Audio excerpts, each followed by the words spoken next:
Some individuals may pretend to self-harm to attract attention due to feelings of loneliness, inadequacy, or a lack of healthy coping mechanisms. This behavior can serve as a cry for help, seeking validation and support from others, though addressing the underlying emotional needs remains crucial for their well-being.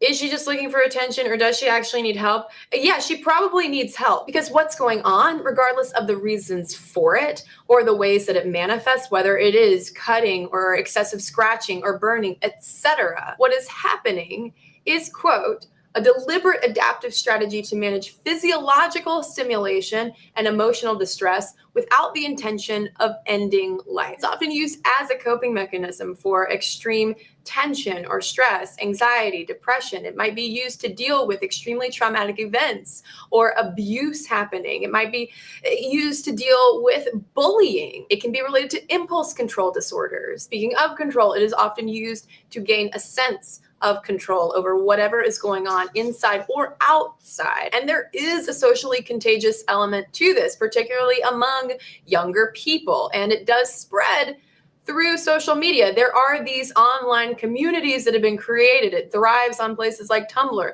YouTube, and YouTube comments. Considering all of the outrageous things people can do or wear to draw attention to themselves, just writing people who might self-harm in public as just wanting attention, plain and simple, it's not that plain and simple.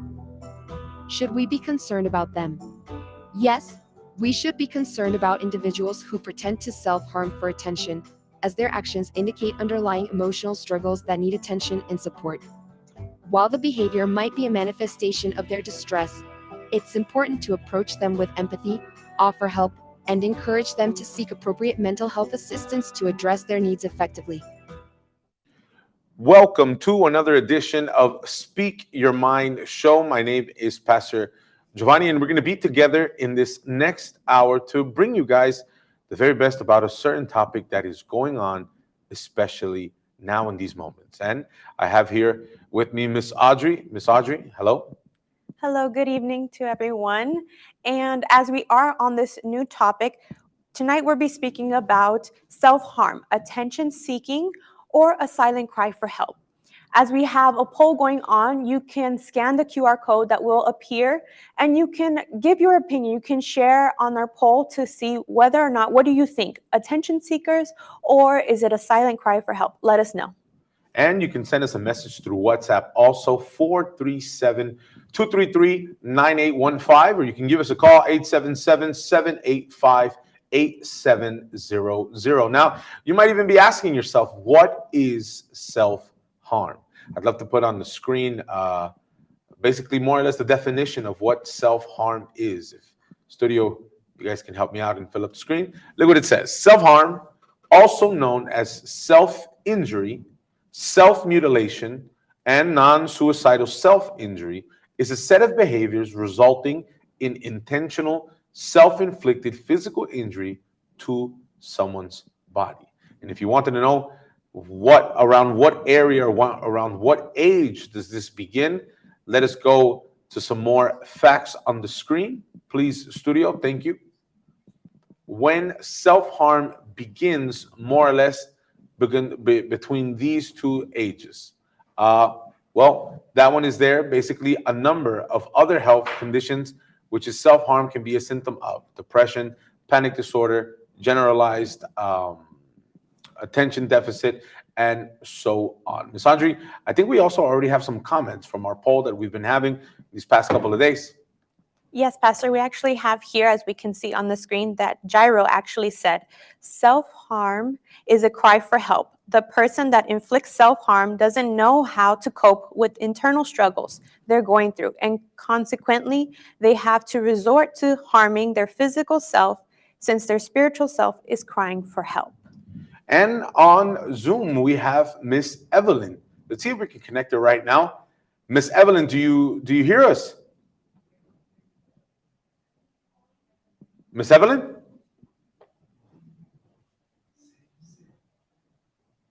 Okay. Hello? Yes, can you hear us now? Yes, Pastor, I can hear you. Perfect, Miss Evelyn. Miss Evelyn, that is the question that we have. People who do self-harm, is it for attention? Is it attention that they're looking for? Or is it a cry for help? In my opinion, self-harm is seeking for attentions. Self-harm like cutting, scratching yourself, biting, or some are headbanging. I can say that is seeking for attention. And why do you say that, Miss? Speak your mind with us. Because some has difficulty of managing their emotions. They have poor coping skills. That's why the way they do is to self-harm. And Miss Evelyn, what do you say then to people who have had a history of someone who has been doing self-harm? They cut themselves, they hurt themselves, Yeah. and it ends up in suicide. What do you say to that then? Some also have post-trauma, especially when they're in childhood. Because I knew a friend who do that before. Mm. So what I do is I encourage them to communicate their feelings of stress or depressive mood. And so you think that somebody who does self-harm, one of the first things that they should do is communicate their feelings? Yes. Okay. And have you ever known, for example, in the case with your friend, did your friend tell you about what was going on? How did you resolve that case? Yes, I encourage my friend to seek the help of a pastor. Mm. And also for and therapist. Yes. Miss Evelyn, Thank you so much for speaking your mind with us tonight. Have a good one, okay? Have a good evening to Pastor. Miss Audrey, I think we're getting more comments as this is a serious topic. You can join us through our Telegram channel, Speak Your Mind. The barcode, the QR code is going to pop up right now. You can point your phone. Miss Audrey, I think we have more comments. Yes, I actually want to read here Gus's comment that says like this. I think for sure, self-harm is a complete cry for help because attention seeking, even if it is someone that is seeking attention from parents, seeking attention from society, or whatever it may be, because it's a trend, obviously, it's a cry for help. You wouldn't be seeking attention unless you need it. You know what I mean? We have teens, youth here, and do certain things to want attention or want, their parents to remember them or to give them attention and everything. They were lonely. Then they said that they were depressed. Then they were gothic. That was the way that they were crying for help. They would become emo, it's a whole different trend now, self-harm. And you can continue sharing your thoughts. If you're watching us right now and you have a comment about this subject, you go, you know what? I think people are just looking for attention. I think people are really asking for help. 437-233-9815. Our lines are open and at your complete disposal. 877-785-8700. I think I have with me also on Zoom, Edgar. Edgar, do you hear me? Hello? Edgar? Yes, Pastor, I can hear you. Can you hear me? Yes, I hear you now. Edgar, please, if you Yes, can let us Pastor. know, Yes. this is the question that we have for you. Self-harm, is it just people seeking attention or is it a silent cry for help? Well, in my opinion, it's actually a seeking cry for help. The reason why I say this because I've seen it from my friends. Most of these friends that I knew back then, and someone that I still know, they wouldn't tell nobody whenever they were harming themselves. Actually, the way we find out, it was by accident. Let's say they always wore like long jackets, like long sleeve shirts. So probably by accident. Actually, one time by accident, I pulled my friend's shirt up, and I saw all the scars that he had, and I didn't know. And he told me like once I saw it, he just told me, "Hey, I'm going through this. I'm going through that." And Edgar, in a There moment is like that, when the you quite do see, this to seek attention because they get influenced. Yes, sir. when you see certain situations like that, what did you do? What did you think when you saw your friend lift up his shirt by accident and you saw all of those marks?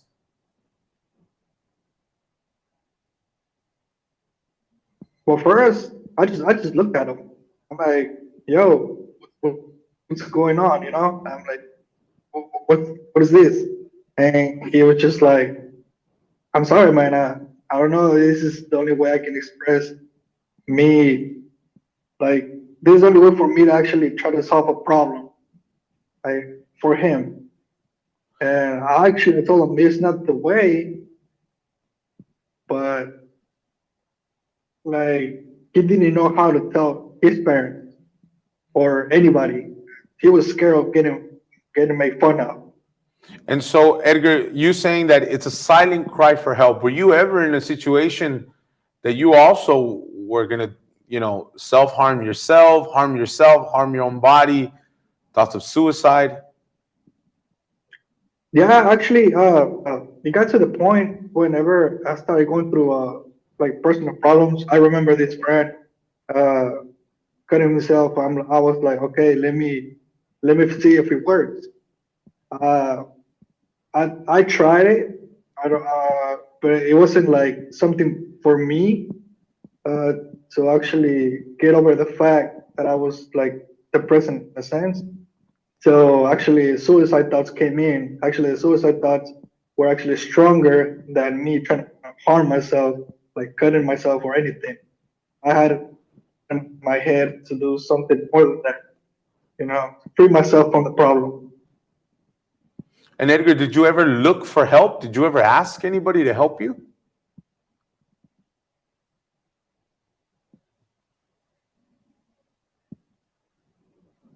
I think we had a little mistake with his connection. We'll be right back to talk with Edgar, but you can keep calling us. You can keep sending us a message, 437-233-9815, or you can call us right now, 877-785-8700. Before we go to this next clip, Audrey, I think you have one more comment with you. Yes, I have from Josephine, and she says like this: I believe self-harm is a cry for help.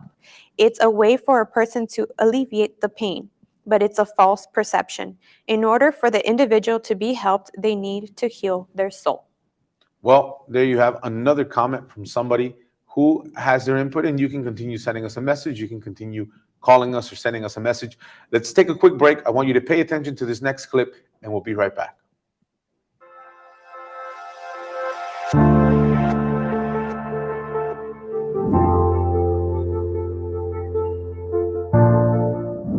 They don't do it for attention. They do it saying, help me, I need help. Because most of the time they don't know the source that they have out there that they can help from. And by doing that, then concerned people will look at it and find that person and offer them help. They need attention, like some cut and like not a random cut, but they try to like create something in their hands and everything, and they will be like, oh, you created it itself, and they will get attention of that. While I was growing up, self-harm was like more like lack of knowledge. Like when you see media, you don't, as a small kid, you're not taking in enough and nobody's explaining you, right? You're going through a breakup, what do you do? Because you've seen it, self-harm, If, your mother has scolded you, what do? You do self-harm. I think because they're crying for help, and some people don't listen to them. It all stems from simply resentment from yourself. As in, you have an idea of what you want to be, who you want to be, and you have not fulfilled such potential. And sometimes the love life of teenagers as well. They go through a very bad breakup or phase, and they do self-harm. It's like all the phases, and it's different for different phase of life cycle. I think self-harm, it's like a trend. Like braces are a trend that one person gets and everybody. So if the scars is like, there's like a deep story, it might show that, you're stronger than that person because, you can take that much pain. It could be depression. Look at the cost of food. Look at the cost of rent, to raise a child. I was just talking to my sister a while ago. It takes a lot, and too good income. You're looking at $90,000 a year, to survive now. So most of the time, self-mutilation or self-afflicting wounds on yourself is just crying out for help. I have enough. And they don't want to kill themselves too, because they know that's wrong. Just like depression and just like a lot of thoughts in their head. And the news, I see a lot of that, and then people say, oh, I wouldn't do that, I will never do that. But I say, no, never say never, because you don't know what they're going through. Sometimes they mentally, sometimes they need help. I think they get overwhelmed and they don't know how to cope with everyday lifestyle, right? And peer pressure, and they don't, sometimes it's like they don't belong in the group, so they just get overwhelmed over it. So I guess they want the easy way out, right? So they try to self-harm. Some sort of addiction to like drugs or something, they might get high and not even realize that they are harming themselves. And sometimes it's a little mental sickness too. You never know. You know what I mean? It could be a little mental. They scratch themselves, they bite themselves, they punch themselves, they hit their heads on walls and whatever. The best way to deal with self-harm is to support one another, but not necessarily just with the nurturing way. I also believe that tough love is absolutely necessary to progress as human beings. Maybe we should work more on people's mental health, more than, there's a reason why kids want to self-harm themselves. There's always a reason behind it.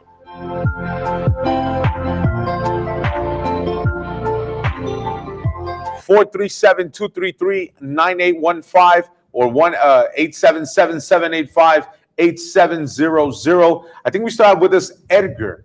Let's see if we can connect him again. Please, Edgar, do you hear me? Yes, sir. Can you hear me? Okay, yes. Now, back to what you were saying. I had asked you if at any given moment, did you ever ask for help? Did you ever ask your friends to help you out with what you were going through? Yeah, actually, like I said at the beginning, and one of my opinions is that some people, because of some people, like use this as a just to seek attention. People afterwards they just take it as a joke because when I asked for help, most of my friends didn't believe me. They were just like, nah, you're just trying to call attention or anything like that. So your own friends thought you were just looking for attention. Yes, sir. They actually thought I was not having anything, that I wanted to feel special. I just wanted to be relevant between the circle. And now, Edgar, did you ever or have you ever thought about or tried committing suicide at any point in your life? Yeah, man, I'm not proud of it, but I have 5 attempts to. And what do you think is the main one that sticks out to you? The main one is actually the one that happened like about probably 3 years ago, that I was trying to jump off a bridge. I was drunk, like completely drunk, and I was already on top of the fence. I regretted it, and since I was not in none of my senses because of the drinking, I almost fell. My shirt got stuck in one of the pieces of metal that was sticking out, and I guess that's what saved me, at the time. And he helped me to pull myself back, so I'm fine. I actually won't fall. And we were talking a little before the program also, and you had mentioned, I think you had an encounter with a friend with a rifle, if I had that right. Yeah, my first, I want to say 3 suicide attempts. I tried to shoot myself, but it was at the time I was really, really younger, and I mean I couldn't own a weapon, so I knew somebody that had one, and I told him, "Hey, you think I can borrow your gun? Because I haven't this, and having this." And that.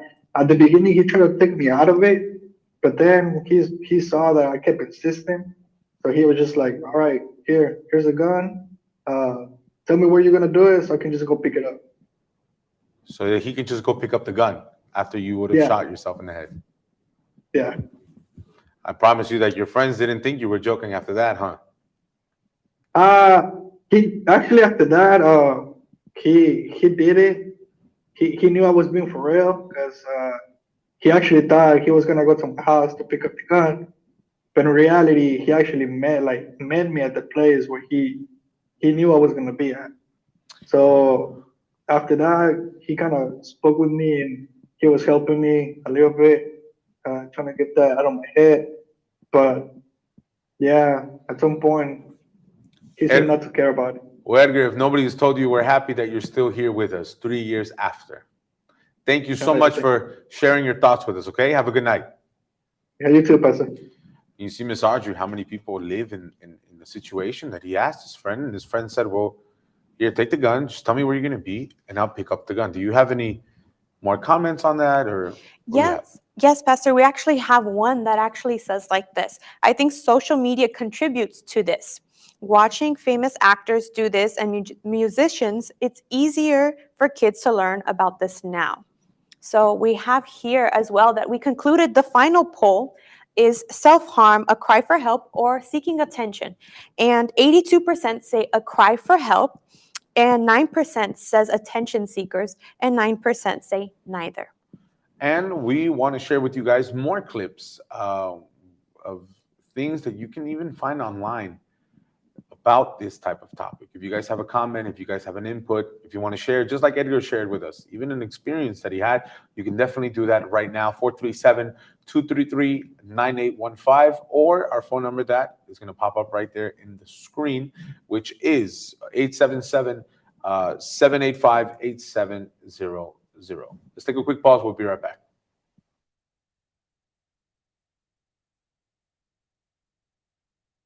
Right now, I'm going to give you 7 signs of attention-seeking behavior. Number 1, anxiety often creeps in, and you worry about if something you do will be received well by others. Number 2, you are more susceptible to feeling lonely. So you do things to draw connection. An example of this we see is oversharing on social media. Number 3, insecurity often creeps in, causing you to compare your worth to others. Number 4, you are too attached to praise. Attachment to praise makes criticism crippling. Number 5, you always feel the need to prove yourself, whether it's overly explaining yourself, one-upping, or using knowledge against people. Number 6, you do things for the applause of it, the likes, the following, and the recognition. Number 7, you try too hard to be unique. You already are unique. There's no reason to go overboard trying to make others see it. There you have it. 7 signs you almost definitely are doing things for the applause, attention, and validation of it all. In other words, the wrong reasons. You are more than enough, and there's no reason why we should be seeking validation from external sources in ways that dishonor our soul. Girl, you're making it hard for me. Girl, you're making it hard for me. Girl, you're making it hard for me. Now, when it comes to understanding the warning signs, there are some physical traits that you may pick up on if someone else is hurting themselves intentionally. You may see some scars, scabs, and cuts on the skin that can't quite be explained. Or when you try to bring up this conversation about these new blemishes that you're seeing, they quickly shut down and visibly look very uncomfortable talking about it. Another physical trait, your friend or loved one might be wearing long sleeves during warm weather, or they might even have sharp objects in their possession like razors, knives, and nail clippers. There are also verbal indicators that can help you sort of recognize if someone else around you is struggling mentally. Here are some phrases that you should listen to and watch out for. I'm just tired. This always happens to me. I just feel numb. No one cares. What's the point? Again, these are verbal cues that could show some connection between the self-harm that may be happening and your friend or loved one's mental health. If you know someone who self-harms, maybe they cut, burn, or hit themselves, listen up. Don't judge them for what they're doing. Here's a real reason most people self-harm. For many, they don't want to die, but they are experiencing massive pain, and they can't really cope with it anymore. The only thing they know that'll change how they feel is self-harm. Instead of judging, be compassionate. Try saying, wow, it sounds like you're going through a lot of tough stuff right now. Do you want to talk about it? Or maybe, can we hang out and take a break from all the stress you're under? That might be enough to help that person avoid self-harming in that moment. And we have a few more comments that I would like to read with you all. It says like this: I used to do it as a way not to feel so much pain and to not feel my feelings at all. The mental pain used to be so bad, the physical pain would distract me and felt like I could breathe for a second until it repeats. But now I used to be feeling something. And Ms. Audrey, what are your thoughts on this? Have you ever had an experience with self-harm or somebody you know self-harm? Yes, Pastor, I actually had a friend when I was a teenager in actually middle school. There was a person that actually would do this, 2 different friends. One that actually did it because of something that was going on seriously back home, and another that actually did it because she thought it was cool, because you can test your tolerance for pain. So in her opinion, she would, obviously they would hide the marks with like some bands, some wristbands, and then they would, mark up themselves. And she would do it to show people that it was something cool, something that she was able to do. So she would only do it for attention. And I had that other friend that was actually going through something. And I was in the middle of both of them, because at that time I was like, they're my friends. I don't want to get anyone in trouble. But I knew that if something were to happen, it would be on my conscience. And so there you know that any type of cry for attention is also a cry for help. Yes, because even in that one occasion where that girl that wanted to, prove something, it was something that she was feeling inside, and also it was for lack of attention back home. Because then we found out that her parents, they let her do anything. They let her do anything that she wanted. And so she thought, I'm cool, I can do this, I can do that. So she started to do this self-harm, seeking for attention because she wanted the approvals of everybody else. She wanted that attention for herself. Well, we are closing in now in the last few moments of our program, but you can still give us a call. You can still send us a message through WhatsApp. Our numbers are going to pop up right now. I would love to invite you guys, if possible, to prepare a cup of water. And in a little bit, I'm going to explain to you guys what we're going to be doing in a couple of minutes. But I would love for you guys to pay attention to this next segment.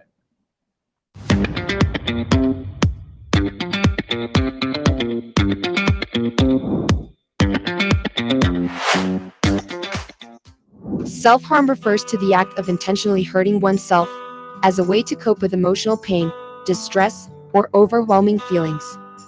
It's important to note that self-harm is not a healthy or effective way to deal with these emotions, but rather a temporary relief that can lead to physical and emotional harm in the long run. New tonight, a disturbing trend on the rise. Teenagers cutting themselves and hiding their injuries from their parents. Doctors say there are warning signs. And tonight, we meet one young woman who gained control. CBS 2's Alice Gaynor has her story. This is just some of the cutting 16-year-old Victoria Kunz did to her arms using a variety of methods: blades, scissors, anything sharp she could find. My thoughts were constantly about hurting myself. I did it an average of 6 times a day. Until her parents admitted her to a hospital. The part that hit me the lowest was around 2 or 3 in the morning when I had to make that decision and sign my daughter into the hospital and relinquish full control. When we first found out about it, I didn't know anything about it. For Victoria, the cutting began 2 years ago during her freshman year of high school. She says she had a hard time fitting in and battled depression. It kind of distracted me from everything I was thinking, and it felt like I had a sense of control. And she says she's not the only one. It's more common than people think. I know a lot of my friends have done it and still are doing it. Experts say 18% of adolescents are cutters. It alters your mood, and it works really quite well and very quickly.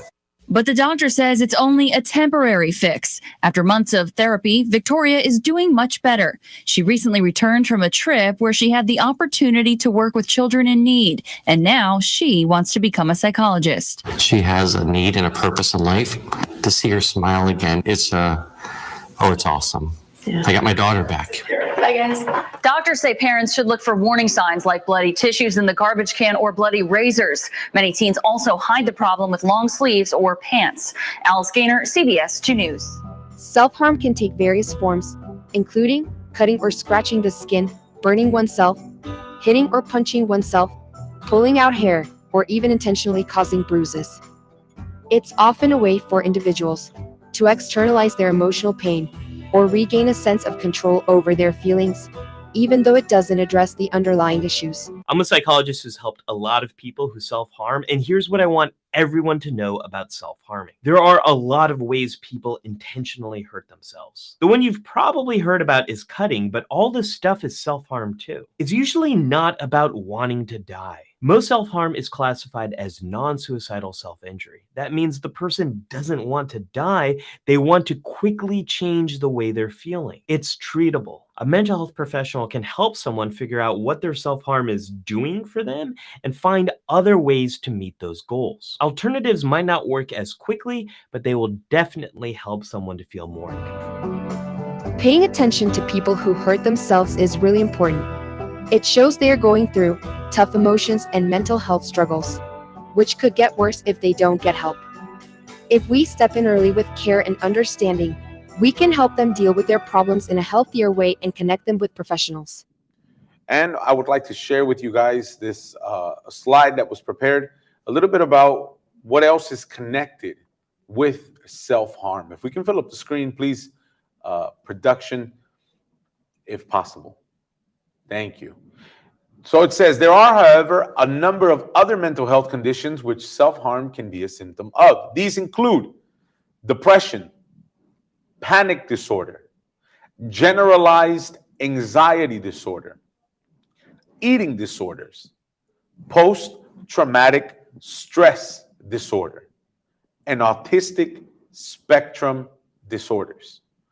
You see, Audrey, that there are a number of things that come associated with self-harm. I remember the case that you were talking about, Edgar's case.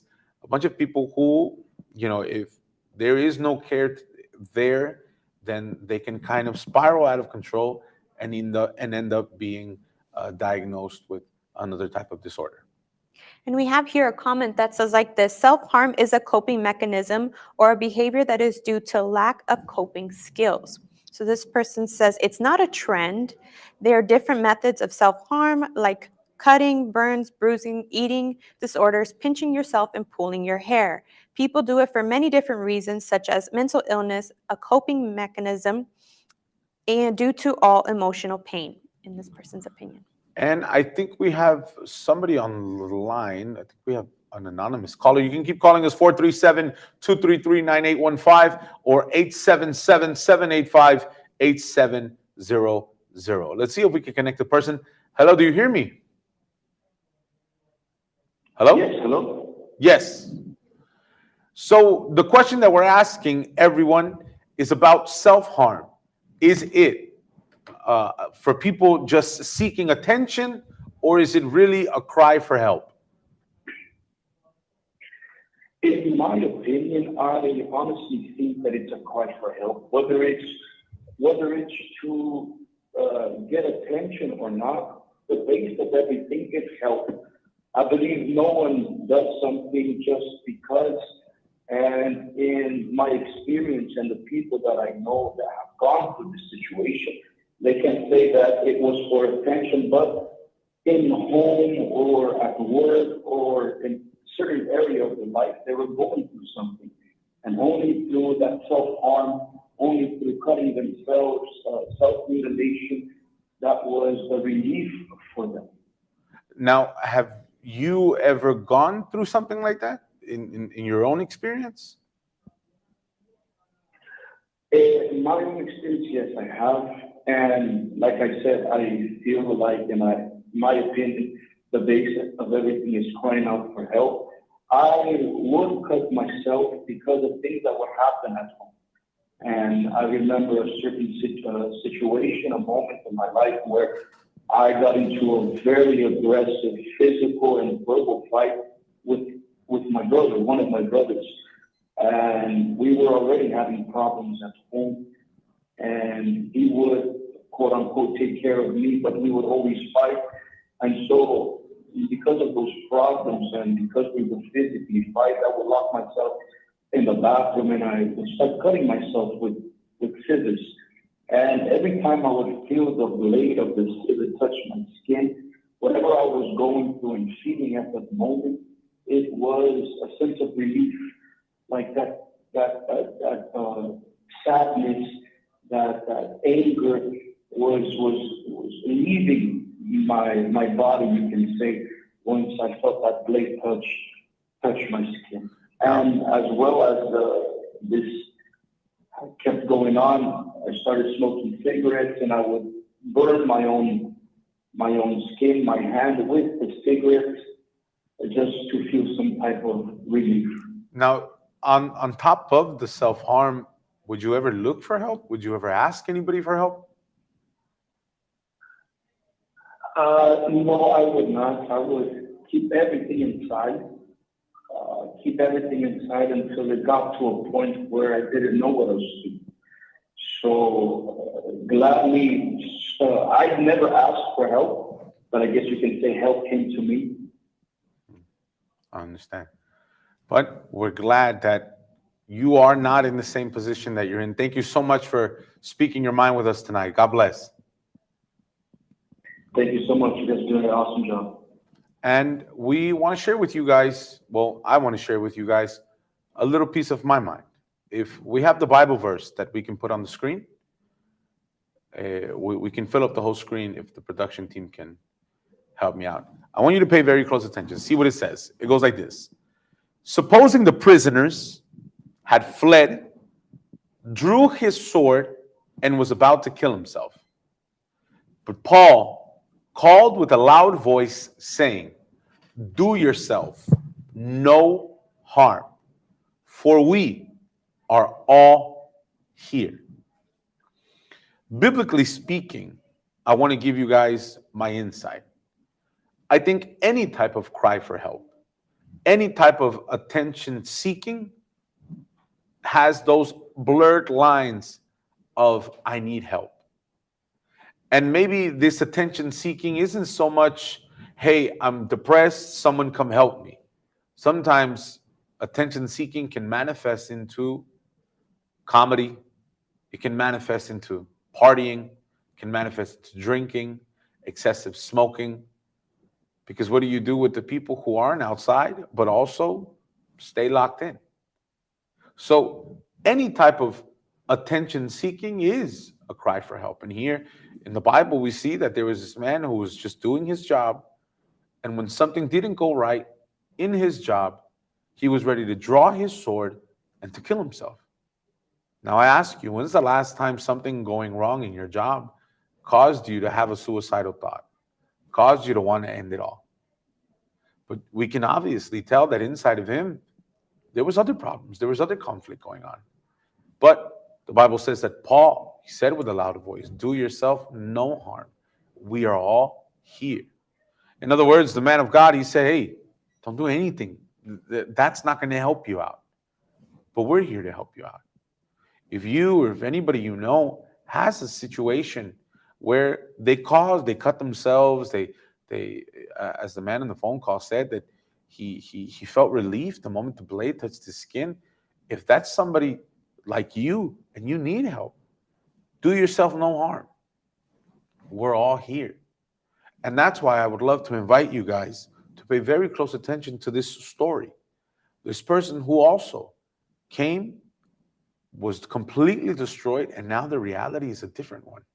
And when we return, I would love to make a prayer for you who watches right now, for you who don't want to cause harm upon yourself anymore.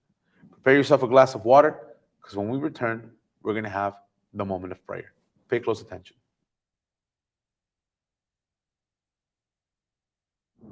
My name is Anais Gomez. I'm 25 years old, and my suffering started when I was a child. I grew up in a very unhappy home. I was very angry. I always wanted to kill myself. I always felt unloved, unappreciated, unwanted. I always felt like the outcast in my home. I was always kind of made fun of because I had bipolar disorder. You go up and down. 1 minute you're happy, you can be really happy. The next minute you can be really depressed. I was on a lot of meds since I was like maybe 5. I believe it was 5 because I couldn't even last in elementary and kindergarten. They would kick me out of kindergarten and elementary. I used to go kicking and hitting the staffs and the students. From there on, I started getting hospitalized. And I think like that even became more of a habit. I'd be bad and they would go hospitalized. And the hospitalization is called psych ward. They would put a lot of medication in my system. I would take sleeping medication. I would take antidepressant. I would take mood swings, and then there was some point where I would take a shot as well, because they were trying to figure out why I was always angry. I had a really bad temper. When I was with the father of my child at the place that we were staying, me and him got into a physical altercation, and it took about 7 staff to pin me down, and it took about almost 2 hours to calm me down. I used to cut myself to release because I used to get so tense and angry. I didn't have a way out, so I would cut. Unintentionally knowing that I was gonna cut it that deep, I cut it really deep, all of these. And you could see my flesh. And that day, my dad had to hassle me on the floor and kind of tie some socks because there was blood everywhere on the floor, on the kitchen floor. I was also addicted to having sex with men. And then I was not addicted to having drinking or drugging, but I did end up at some point start doing that because I wanted to fit in. I wanted to be like everyone because I didn't know why I wasn't accepted or I was outcast. I got bullied a lot. So I started drinking. And then when I left the father of my child, at some point we broke up before I had my son. I used to smoke marijuana to get over him. I stayed in a nursing home. I used to stay at facilities for my mental disorder that I had. I wanted to change because I was tired of having the same attitude and having violent problems, anger problems, and I just wanted to have a different transformation in my life. And one of the youths that used to work there, I went up to him and I said, I don't know, I think he was talking to one of the other girls that stood there, and we ended up going together actually. And we told him we want a different lifestyle. And he gave us one of the assistants' number that goes to the church that I'm at right now. So she went with her and some other girls to tell us about the Universal Church and how God has changed them and helped them. So then me and her started going to church. And I really actually liked it. So I kept going and kept going. As of today, I'm getting closer to God. He's delivering me from trauma, bipolar, cutting, paranoia. I no longer swear. I don't longer beat people up. I don't take any medication. I don't see a psychiatrist. He's delivered me from feeling alone. He's delivered me from having intercourse with men that wouldn't really accept me. He's delivered me from looking at myself like I am the problem everywhere I go. The only way out is going to God and believing that He can help you. Because out there, you're going to try everything to fulfill your void, and it's going to be temporary. If you want a way out, I tell you, go to the Lord. He's the only way. And now we are at the moment that is the most important of this program. Not only will we speak what's inside, but we will speak with the only one capable of healing those wounds. So if you have your cup of water, please get ready, because now is the moment that we talk to God.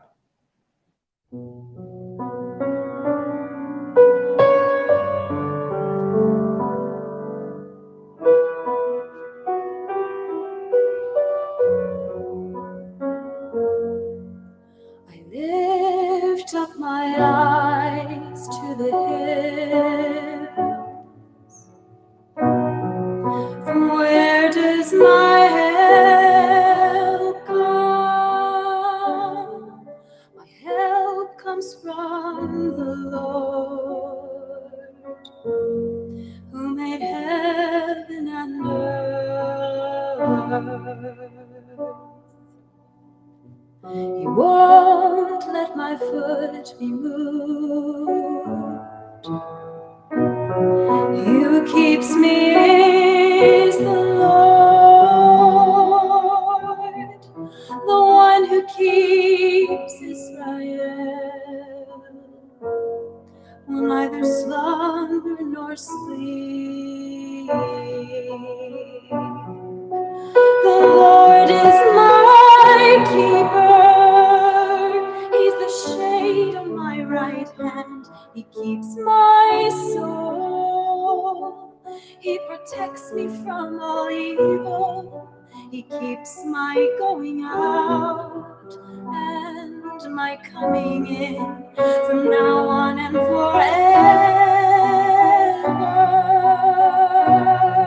The Lord is my keeper. He's the shade on my right hand. He keeps my soul. He protects me from all evil.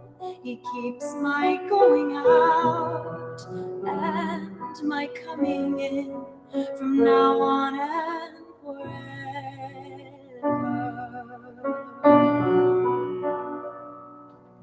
I lift up my eyes to the hills. From where does my help come? My help comes from the Lord, who made heaven and earth. He won't let my foot be moved. He who keeps me is the Lord, the one who keeps Israel, will neither slumber nor sleep. The Lord is my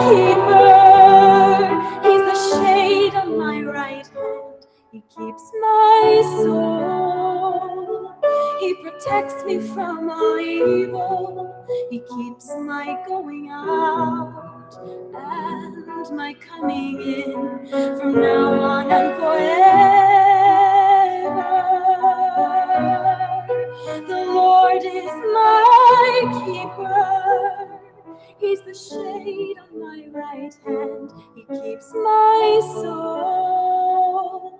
He protects me from all evil. He keeps my going out and my coming in from now on and forever.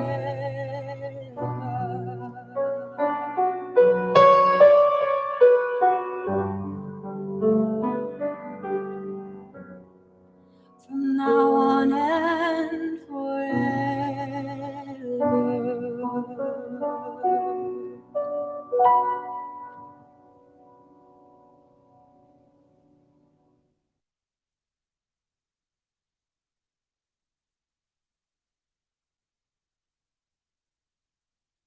And now we are going to talk to God. Prepare yourself. It is the moment of prayer. Prepare a glass of water or get closer to your television screen. At this moment, we will have a special prayer to your name.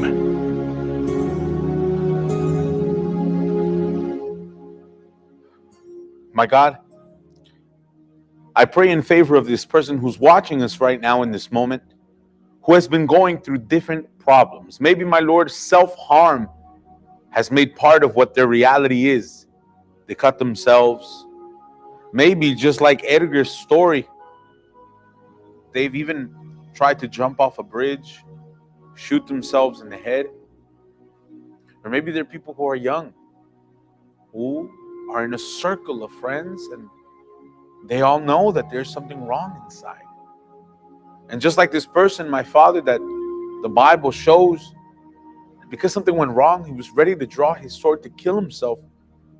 My God, I pray in favor of this person who thinks there's no way out, in favor of this person who thinks there's no solution, in favor of this person, my God, who thinks that there's no remedy. My God, I determine that in Jesus Christ's name, they receive in this moment what only comes from you. Receive the strength, receive life, that when they drink of this water, my God, every drop that enters their body can be, like your word says, a river, my Lord, of life inside of them. My God, I determine the blessing inside of each and every single one of these persons' lives. And we determine, my Father, all of them blessed, free from any affliction, free from any pain, free from any chain, in Jesus Christ's name. And if you believe, so then you say amen. Amen. We're going to drink of this water right now, and I want you to drink using faith. That thing inside of you that tells you, although my life is not where I want it to be, there is a way out. And that's why we invite you this Sunday, 10 o'clock in the morning, in our gathering of faith and miracles. 2420 Duffering Street. You can take the 29 bus or the 929 bus, and that'll end you up right there. God bless all of you. Thank you for speaking your mind with us. Till next time. Join thousands of people every Sunday at 10 a.m. in one faith.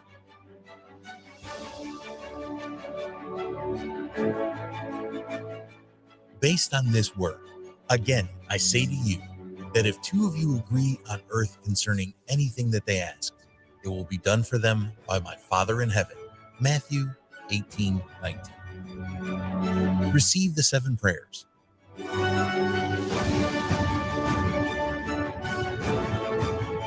I don't know how long I had that disease, but the way I found out is I had went to the doctor to have my annual physical. So they called me about the results and told me to get to the hospital because my sugar was so high that was threatening a stroke. So I participated in drinking the blessed water.